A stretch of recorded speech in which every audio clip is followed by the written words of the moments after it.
एक समय की बात है कि एक जालिम चील जंगल में शिकार करने के लिए निकला। जालिम चील को देखकर जंगल के सभी पक्षी अपने बच्चों को छुपा लेते हैं। जालिम चील को जंगल में कोई पक्षी भी दिखाई नहीं देता। अरे ये क्या बात है, आज तो जंगल में कोई भी पक्षी दिखाई नहीं दे रहा। आखिर जंगल के पक्षी इतना चालाक कैसे हो गए हैं? ऐसा बोलकर जालिम चील वहाँ से चली जाती है और इधर सभी मामा पक्षी अपने बच्चों को समझाते हुए, मामा मुझे बहुत डर लग रहा है, ऐसा ना हो कि वो चील मुझे खा ले। नहीं बेटा, ऐसा ना बोलो, ऐसा कुछ नहीं होगा, मैं हूँ ना। रानो चिड़िया भी चील से डर रही थी, मगर वो अपने बच्चे को नहीं बोलती। बेटा, इस खोखर से बाहर न जाना, वरना वो जालिम तुम्हें खा जाएगी। जब मैं भोजन लेने जाऊं, तो तुम इसी पेड़ के खोखर में सोई रहना। मैं जाते हुए बाहर से इसका मुंह बंद कर दूंगी। इसी तरह बुलबुल भी अपने बच्चे को समझाते हुए बोलती है। बेटा, पता नहीं इस जंगल में जालिम चील कैसे पहुंच गई। अब तो मुझे भी उस जालिम चील से डर लगने लग गया है। उस जालिम चील के डर से मैंने भी भोजन लेने जाना बंद कर दिया है। अब तो हमारा जमा किया हुआ भोजन भी खत्म हो गया है, मगर मैं क्या करूं? मुझे भोजन लेने जाना होगा। बेटी, आप ऐसे करना, इस पत्ते में ही छुपी रहना। हाँ मामा, मैं छुप जाऊंगी। अगर मैं नहीं छुपी तो वो जालिम चील मुझे खा जाएगी। ऐसे ही सभी मामा पक्षी अपने बच्चों को छुपा देते हैं। उसी जंगल में गोरी कौवी और कालू कौवा अपने बेटे जग्गू के साथ रहा करते थे। कालू, कुछ सोचो, अगर हम ऐसे ही घर में रहे तो भूखे मर जाएंगे और बाहर निकले तो वो चील हमें खा जाएगी।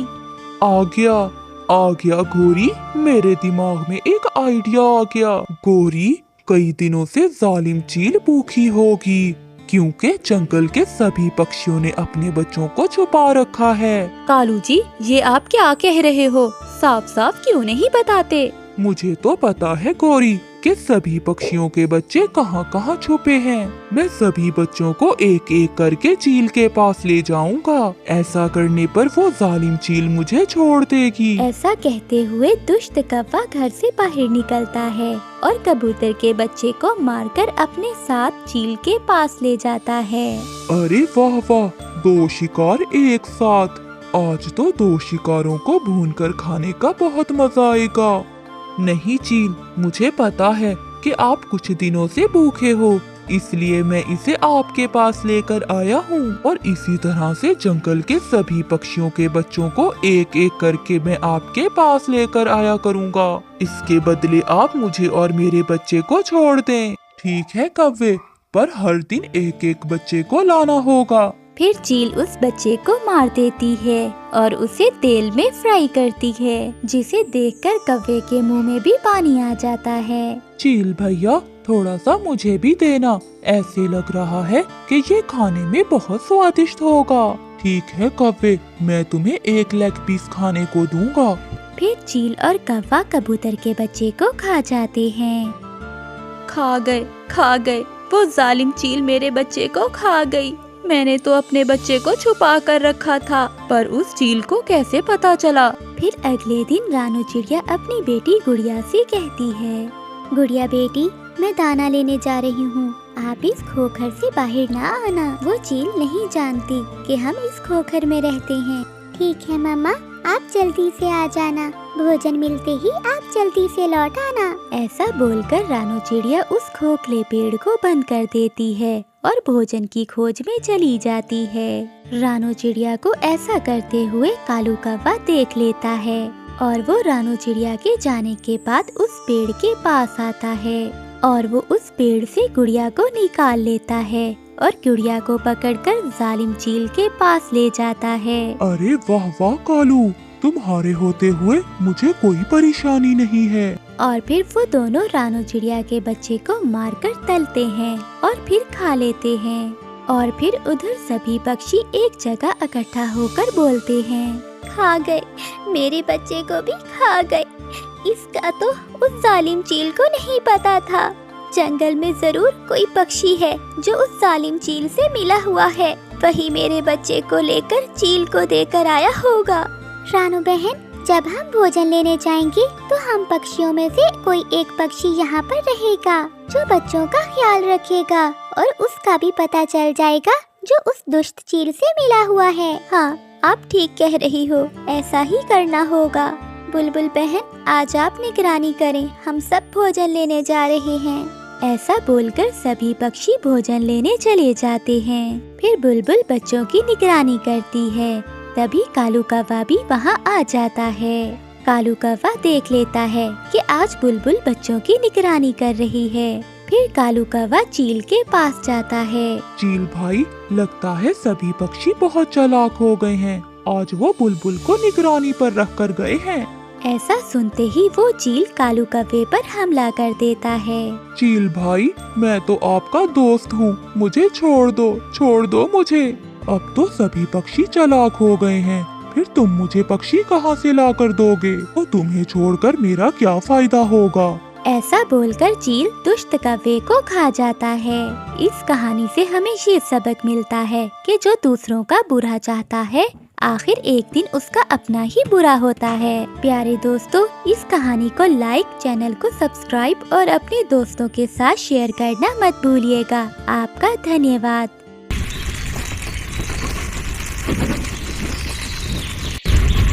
किसी जंगल में टूनी चिड़िया अपने 2 बच्चों के साथ रहा करती थी। वहीं दूसरी ओर बंटी कबूतर और मिठू तोता भी रहा करता था। एक दिन चील अपना अंडा लिए हुए दुष्ट कौवा और कौवी के पास बैठी हुई थी। तभी गोरी कौवी कहती है, ये पेड़ आपके लिए बिल्कुल ठीक है चील दीदी, आप भी इसी पेड़ पर हमारे साथ रहें।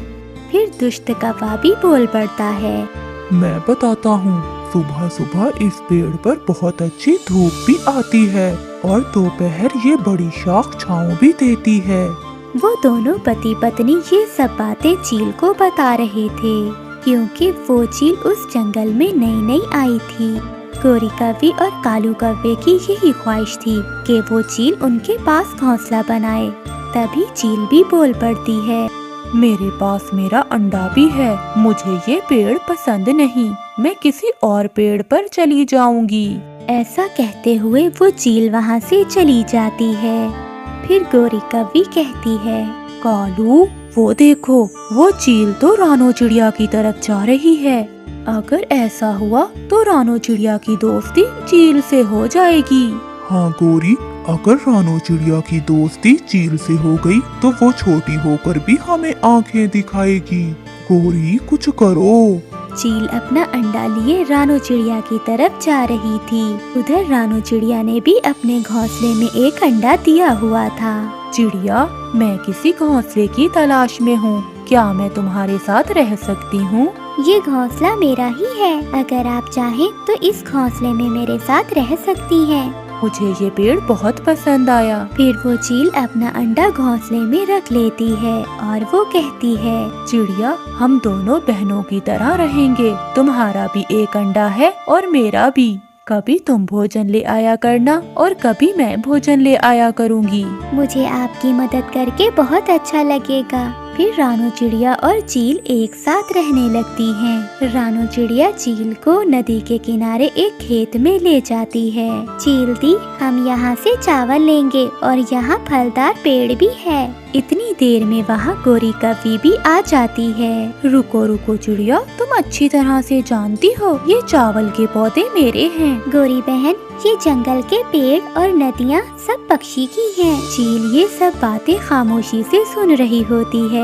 चिड़िया, अब क्या तुम मुझे इस चील से डराओगी? पहले तो तुमने कभी मुझसे जुबान नहीं लड़ाई। गोरी, तुम अपना मुंह संभाल कर बात करो। मैं अच्छी बन गई हूँ, इसका ये मतलब नहीं कि जो मुंह में आए बोलती चली जाओ। रानो ने ठीक ही तो कहा है, ये सब पक्षियों का है। फिर रानो चिड़िया और चील भोजन लेकर चली जाती हैं और गोरी कौवी देखती रह जाती है। मुझे भी गोरी कहते हैं, मैं तुम्हारी दोस्ती इस चील से जरूर छुड़वाऊंगी और फिर तब देख लूंगी मैं तुम्हें चिड़िया।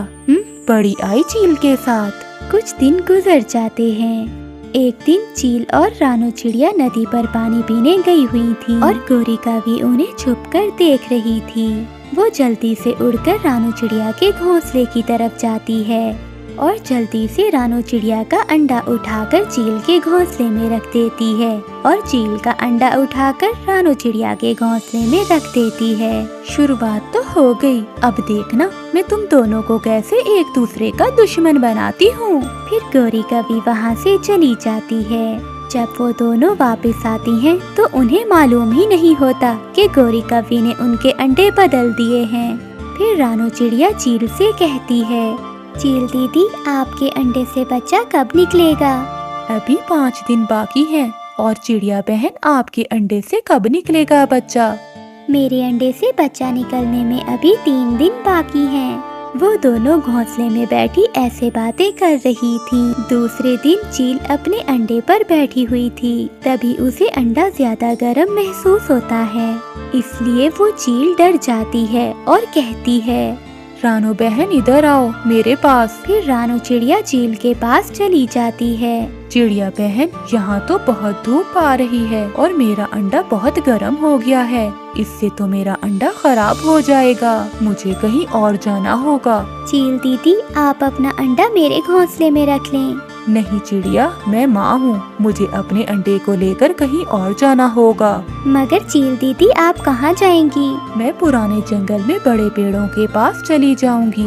मुझे ऐसे लग रहा है कि यहाँ मेरा अंडा सुरक्षित नहीं रहेगा। चिड़िया, अगर जीवन रहा तो फिर कभी मिलूंगी।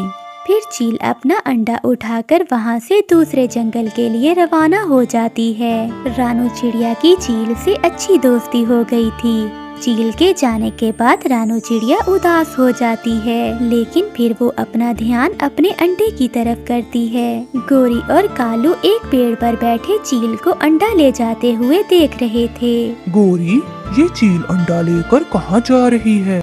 चलो कालू, चलकर रानो चिड़िया से पूछते हैं। फिर वो दोनों रानो चिड़िया के घोंसले की तरफ जाते हैं और रानो चिड़िया के घोंसले में पहुंचकर गोरी कवि कहती है, चिड़िया कहाँ गई तुम्हारी दोस्त? गोरी बहन किसी दूसरे जंगल में चली गई हैं। यहाँ उनके अंडे पर बहुत धूप पड़ रही थी।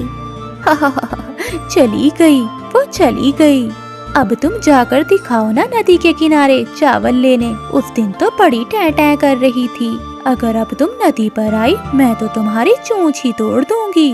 मगर रानो चिड़िया तो चुप ही रहती है। रात हो जाती है। गोरी कवि और कालू कौवा अपने घर में बैठे हुए थे। अब जल्दी से चिड़िया के अंडे से बच्चा बाहर आए, फिर देखना चिड़िया को सरप्राइज मिलेगा। वो कैसे गोरी?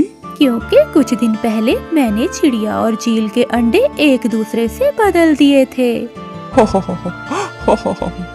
वाह गोरी वाह, क्या बात है, तुमने तो कमाल ही कर दिया।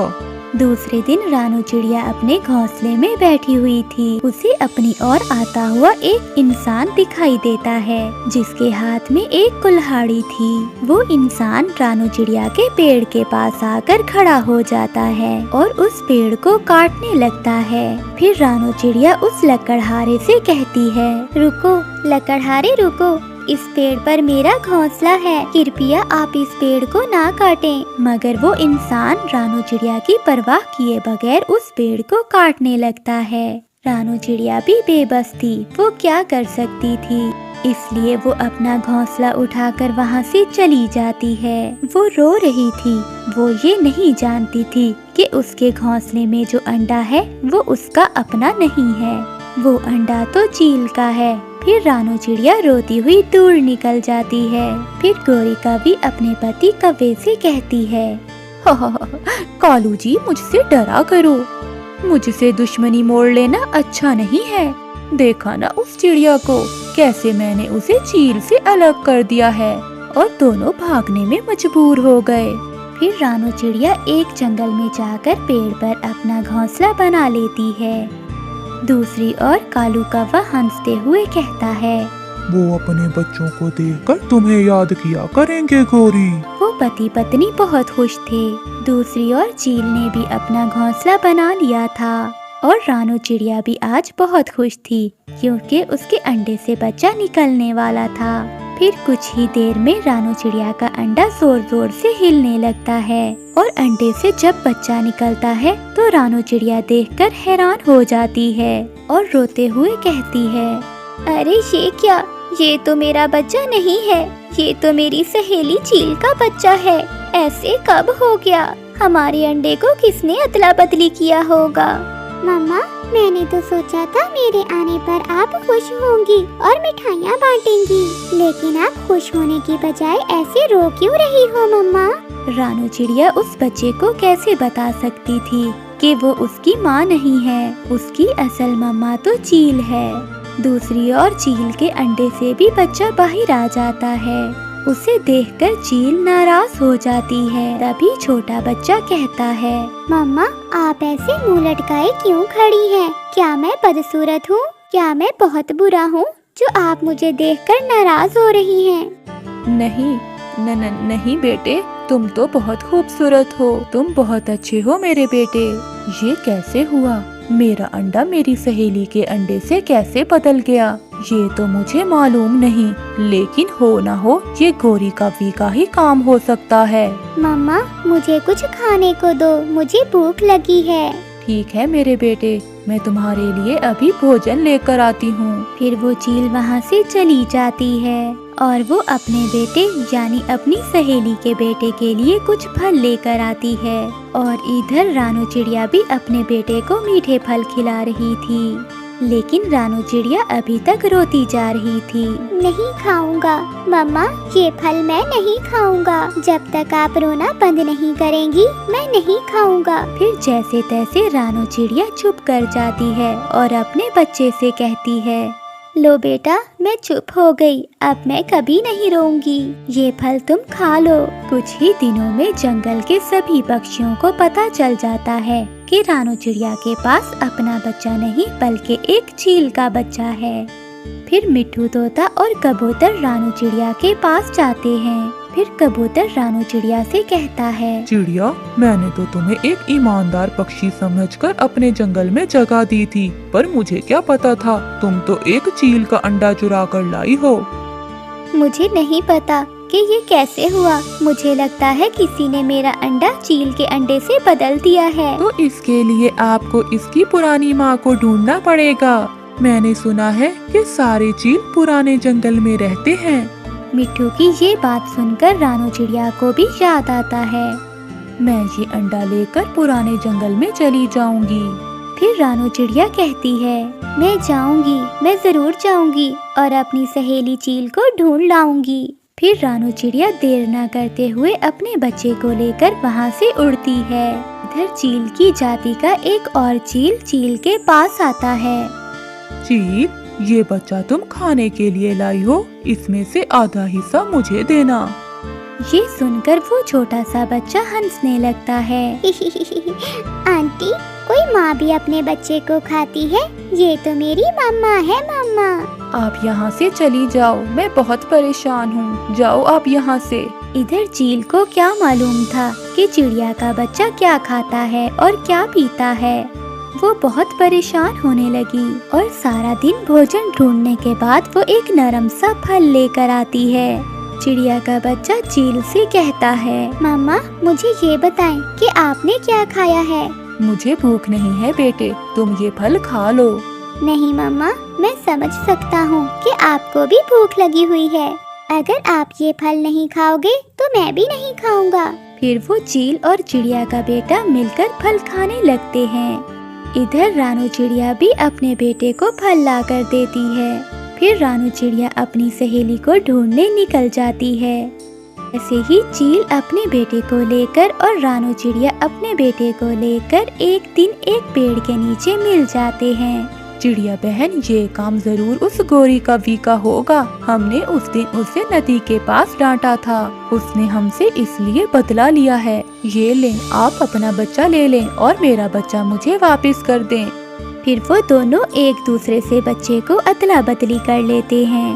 मम्मा, मैं इसके पास नहीं रहूंगा, मैं आपके पास रहूंगा। हाँ चील मम्मा, मैं भी आपके पास रहूंगा, इसके पास नहीं रहूंगा। चील सहेली, मेरा बच्चा आपके बगैर नहीं रह सकता और आपका मेरे बगैर नहीं रह सकता। क्यों ना हम एक काम करते हैं? क्या चिड़िया सहेली? क्यों ना हम दोबारा की तरह एक पेड़ पर ही रह लें। हाँ सहेली, ये बहुत अच्छा रहेगा। फिर वो दोनों खुशी खुशी एक ही पेड़ पर रहने लगते हैं। प्यारे दोस्तों, कहानी को लाइक करना मत भूलिएगा। आपका धन्यवाद। किसी जंगल में रानो चिड़िया अपने घोंसले में 4 बच्चों के साथ रहा करती थी। उन बच्चों को देखकर रानो की सासू माँ रानो से कहती है, देख बहू, तेरे 4 अंडों में से तो बेटी हुई है। अगर अब बेटी हुई तो मुझसे बुरा कोई नहीं होगा। माँ जी, बेटा या बेटी होना तो ऊपर वाले के हाथ में है, इसमें मैं क्या कर सकती हूँ। देख बहू, हमारे खानदान में कोई बेटी पैदा नहीं हुई, मगर तुमने तो लाइन लगा दी है बेटियों की। देख रानो, अब तो तू प्रार्थना ही कर कि तेरे इस अंडे से बेटा ही निकले। अगर ऐसा ना हुआ तो तेरे साथ तेरे इन बच्चों का क्या होगा। ऐसा बोलकर रानो की सास वहाँ से चली जाती है। तभी रानो का पति भी वहाँ आ जाता है। अच्छा हुआ आप आ गए। सासू माँ तो मेरी सुने बिना ही यहाँ से चली गई। बच्चे बहुत भूखे हैं, आप इनके लिए दूध लेकर आएं। मगर रानो, घर में तो दूध नहीं है। मुझे पता है, आप जाएं, कबूतर चाचा से दूध ले आएं। अब हम बच्चों को तो भूखा नहीं रख सकते। दुकान से दूध लाने के लिए मेरे पास पैसे नहीं हैं। आप ये कैसी बातें कर रहे हैं? बेटियां तो घर की लक्ष्मी होती हैं और आप इन्हें भूखा रखना चाहते हैं। काहे की लक्ष्मी? जिंदगी का बोझ है बोझ।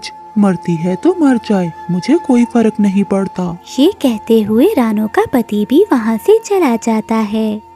रानो के पति और सास को रानो की बेटियां कांटों की तरह चुभ रही थीं। बेटा, ये लो जहर की शीशी। अगर 5वें अंडे में से भी बेटी निकले तो दूध में मिला के मार देना सबको। बेटा, मैं तुम्हारी शादी दूसरी चिड़िया से कर दूंगी और फिर हम दोबारा से खुशियों भरा जीवन जिएंगे, है ना मेरे लाडले बेटे।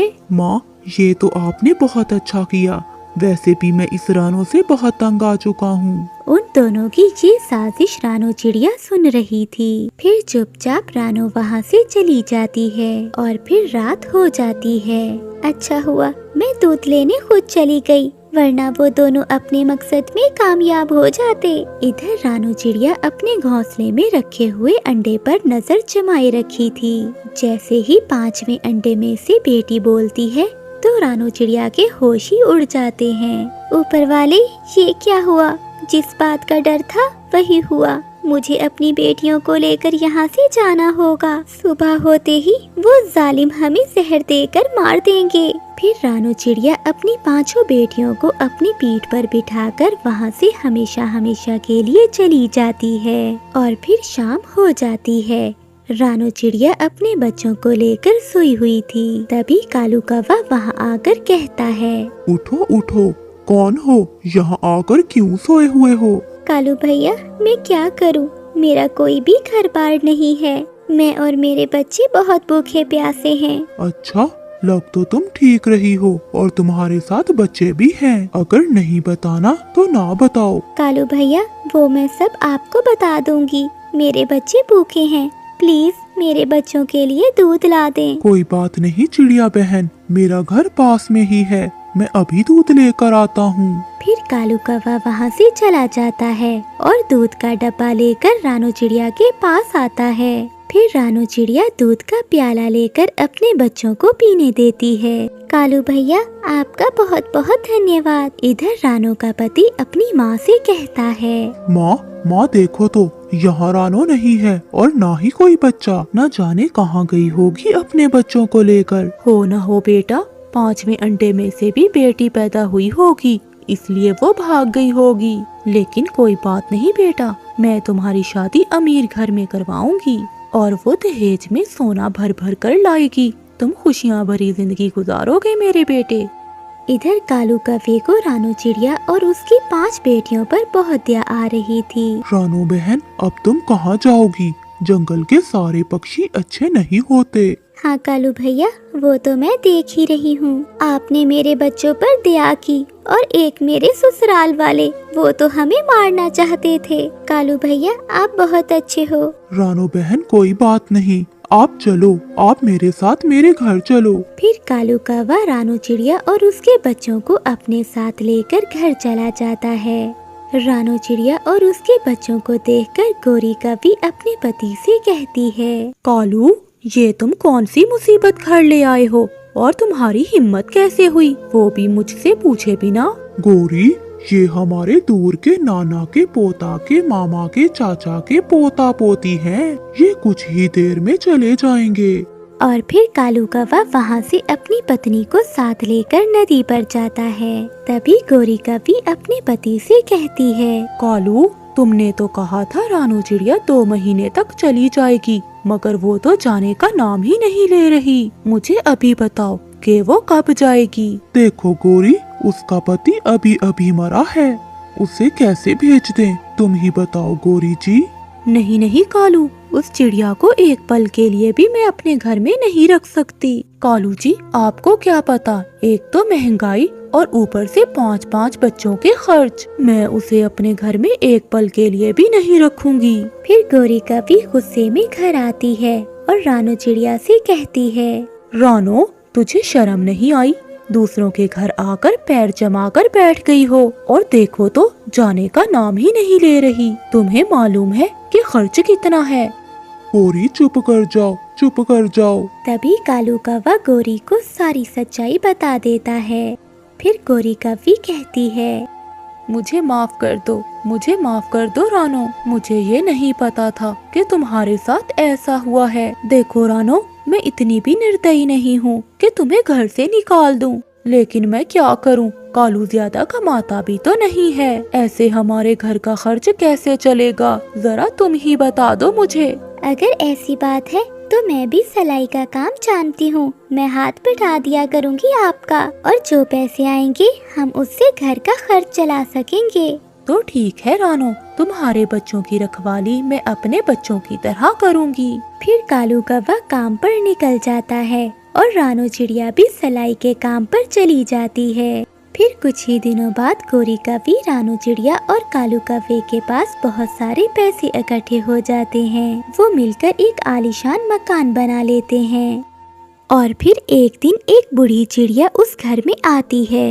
मैं बहुत भूखी प्यासी हूँ, मुझे कुछ खाने को दे दो। गौरी बेटी, मेरी बहू ने मुझे मारकर घर से निकाल दिया। तभी गौरी कवि कुछ दाना लेकर आती है और उस बूढ़ी चिड़िया को देती है। इतने में रानो चिड़िया की 5 बेटियां वहां आ जाती हैं, जिसे देखकर वो बूढ़ी चिड़िया रोने लगती है। तभी गौरी कवि कहती है, मैंने तो तुम्हें दाना भी दे दिया, चल भाग यहाँ से अब।